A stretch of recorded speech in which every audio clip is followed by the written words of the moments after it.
মহাদেৱ মহাদেৱ উমানন্দ আহিলোঁ তাৰপৰা উমানন্দ নোপোৱাৰ আগত গণেশ বাবাক পায় আমাৰ এই বাবা গণেশ ভীমাশংকৰ ভীমা শংকৰ আমাৰ উমানন্দত তাৰমানে বাবাই মাতি আছে চাগে সেইটো কাৰণে মুখত আহি আছে নহয় আহি আছে হৰ মহাদেৱ একে বাবাই আহে নহয় জানো ডাকিনী পাহাৰত আছে এতিয়া ডাকিনী পাহাৰ ন তাৰপৰা ভীমা শংকৰ যোৱা আগত গণেশ বাবাক লগ পায় মাজত এই আমাৰ বাবা বহি আছে হয় হয়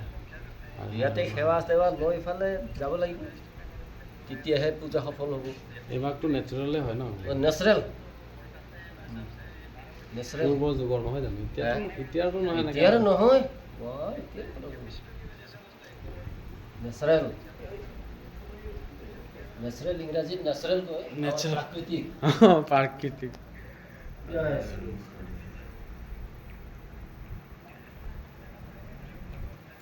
ओम वनस्पति रसोत्पन्न गंधारं